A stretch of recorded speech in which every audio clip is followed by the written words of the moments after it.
this is a cast that I guess I do a little bit differently from a lot of other anglers. I really didn't realize that. It's kind of the way that I was taught, but it's what I would call a roll cast. Buckets.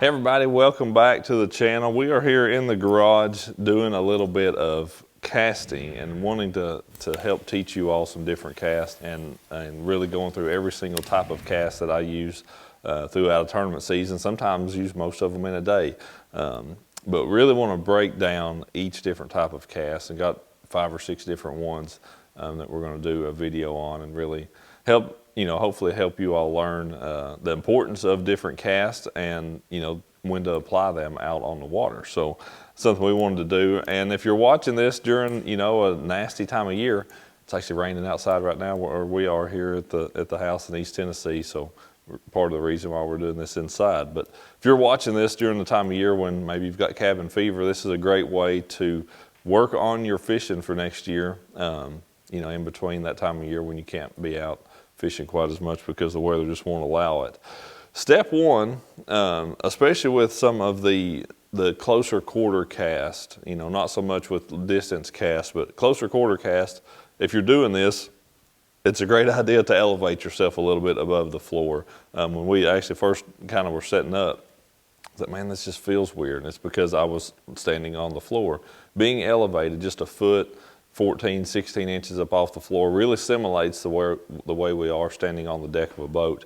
That little bit of elevation really changes things in a big, big way. So if you're going to do this and really try to be serious about it, it is good to elevate yourself up just a little bit. Just be careful doing that. Don't fall and hurt yourself in that process. So, but a little bit of elevation definitely does simulate, exactly the way you're going to be standing on the deck of a boat. Okay, so it has came to my attention that this is a cast that I guess I do a little bit differently from a lot of other anglers, a lot of other professional anglers. I really didn't realize that. It's kind of the way that I was taught from a few friends of mine, Craig Powers being one of them. Brandon Coulter also uses this cast, I feel like, quite a bit, and I think we do it in a pretty similar way. But it's what I would call a roll cast. This cast is something I'm going to use close quarters. This is not a distance cast. This is not something I'm probably ever throwing more than 15 or 20 yards at the very most. A lot of these casts would be a 10 yard, 25 to 30, 40 feet is about all that this cast is for me most of the time. So close quarters, accuracy is a big, big part of it. And I've got a jig on here just for demonstration purposes, being in here in the garage, but this is a cast in particular that I'm going to use a lot when it's a bait I cannot skip. Okay, if it's a bait I can skip, a jig, a bladed jig, something like that, I'm going to use more of a skip cast, which we will go over later. But a roll cast is something I'm going to do, again, with a bait that does not skip either at all or very well, especially something with treble hooks. I think like a big popper style bait, a square bill crankbait, some of those type of things. But places where accuracy is important and I'm needing to get it in and around cover or between boat docks or boat slips in a marina, whatever that may be. But this roll cast, you want to start with not a whole lot of line out. 8 to 10 inches is kind of how much line you want to have from your rod tip to your bait. So you want, you really want to pay attention to that. Keep that pretty close. Even a little bit shorter, down to 6 inches is okay. Too much line is not. Okay, this is one that you definitely want a small amount of line out, to get started with. So some of this I'll demonstrate with my right hand. Some of this I'll demonstrate with my left hand. I'm fairly proficient with both hands, and as an angler, that's something that is a strong suit. If you can learn to be proficient with both hands with every single cast that we'll go through in this series, it's going to make you a better angler. Whether that's fatigue, you get tired with one arm casting the same way all day, you're able to switch and have a fresh arm to do that with, as well as on, you may be working down a bank, the bank's on your left and you can cast better right-handed. The bank's now on your right, you switch sides of the cove, you can cast better with your left hand. So being proficient with both hands is really, really important and something that that every angler should definitely learn to do. Okay, so again, so you've got that bait up there, 6 or 8 inches from the rod tip, and then you're going to take, and it's kind of a roll of the wrist. You know, your hand should never be way out away from your body with this cast.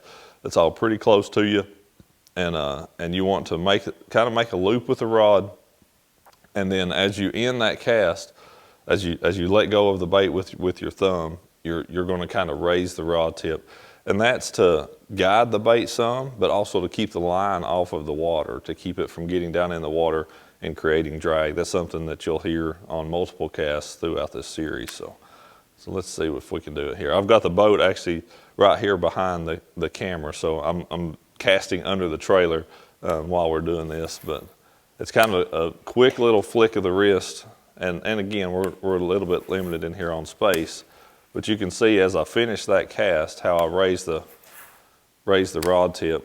And I do have concrete floors working for me a little bit in here, but so like that one was more of a better one because I didn't allow the bait to touch until it hit there. So that's a big thing with this. Like I mentioned, this is a cast I do primarily with a bait that won't skip. So anything's going to skip it here on the concrete floor, right? So I'm trying to imitate kind of how that would look actually out on the water where the bait's not touching the water. I lift it a little bit and then I set it down into place is what I'm trying to do with that.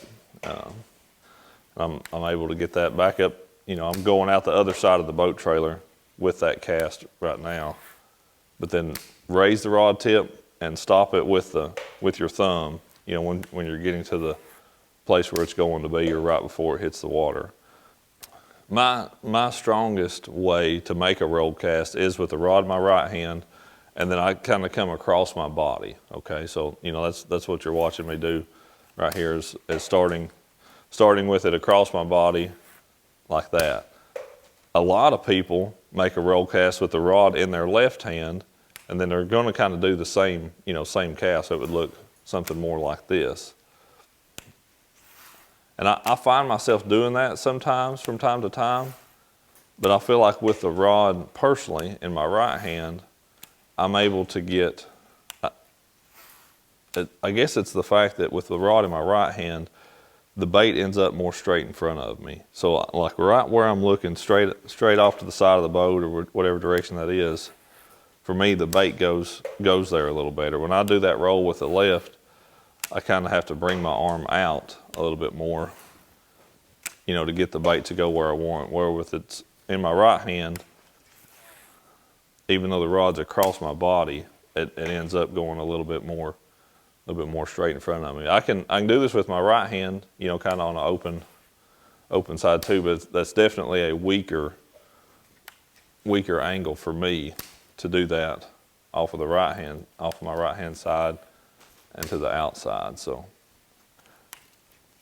what's funny is I'm a little bit stronger in my left hand, kind of same deal, going across my body that way. It seems like with a roll cast, crossing your body makes it a little bit, to me it makes it more accurate. I'm able to cross my body because I end up with the rod straight in front of me, where when I'm outside, you know, the rod's kind of going all cattywampus. So yeah, a roll cast with the crossing your body, roll casting across your body is definitely the way that I prefer to do that versus this outside. It's another one we're going to talk about that's kind of similar to that. But yeah, for me, a roll cast is a cross body cast, and my right hand is personally my strongest. So again, this is a great cast for those techniques where the bait won't skip. Okay, you've got to really place the bait right where it has to land. I mean, that's its location. There's no other way to get it in there. You can't skip it across the water. It's a bait that's going to get snagged if you try to throw beyond your target. So landing the bait where it needs to be, the first time it splashes the water, that's where it's going to sit. That's when that roll cast is really a key cast for you. So, and a lot of times just a little bit on the setup, that's usually going to be a shorter rod for me, a 6'6" to no longer than a 7-foot rod, depending on the technique. If it's a topwater, it's probably a 6'6". If it's a crankbait, I may be using a 7-footer. But yeah, 6'6" to 7. And usually this is done with a fairly soft rod, a medium, never more than a medium heavy action rod is what I tend to do most of my roll cast with. And setting your drop on your reel to where the bait has the ability to fall at a medium speed. You don't want it just, free spooling, going really quick, but you also don't need that reel real tight. It needs to be able, because you're not giving it a lot of force, it needs to be able to slide off the reel pretty easily. So I hope this helps, and see you all out there on the water making some road casts, catching some big bass.